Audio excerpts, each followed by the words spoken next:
சென்னை ராஜீவ்காந்தி அரசு மருத்துவமனையில் முதல்வர் மருத்துவ காப்பீட்டுத் திட்டத்தின் மூலம் வழங்கப்பட்டு வந்த சிஏபிடி டயாலிசிஸ் திரவ பைகளின் விநியோகம் நிறுத்தப்பட்டுள்ளதை கண்டித்து போராட்டம் நடைபெற்றது.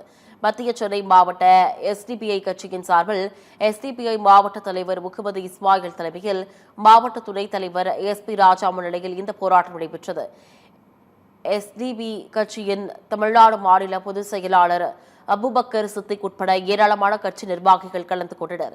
இதையடுத்து செய்தியாளர்களை சந்தித்த அபுபக்கர் சித்திக், மருத்துவமனைகளுக்கு சென்று இயந்திரம் மூலம் டயாலிசிஸ் மேற்கொள்ள இயலாத முதியவர்கள், குழந்தைகள், மாற்றுத்திறனாளிகள் மற்றும் அன்றாட வேலைக்கு செல்லும் ஆயிரக்கணக்கான நோயாளிகள் வீட்டில் இருந்தபடியே சிஏபிடி சிகிச்சையை நம்பி வாழ்ந்து வருகின்றனர் என்றும், இவர்களுக்கு நாள் ஒன்றுக்கு குறைந்தது 3 திரவ பைகள் தேவைப்படுகிறது என்றும் கூறினர்.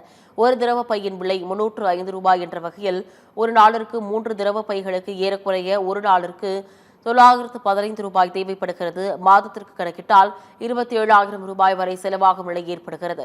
இது பொருளாதார நெருக்கடியில் உள்ள மக்களுக்கு பேரிழப்பாகும் என்று வேதனை தெரிவித்தார்.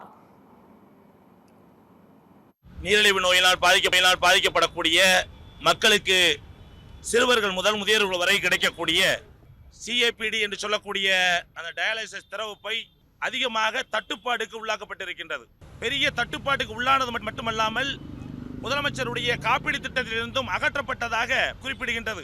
ஒரு நாளைக்கு 2 to 3 பை அவர்கள் மாற்ற வேண்டி இருக்கின்றது. ஒரு பையுடைய தொகையை பார்க்கும் பொழுது 305 ரூபாய், 915 ரூபாய் அந்த கணக்கு போட்டோம்னா ஒரு 27,000 மாசத்துக்கு மட்டுமே செலவழிக்க வேண்டிய சூழல்களுக்கு தள்ளப்படுகின்றார்கள்.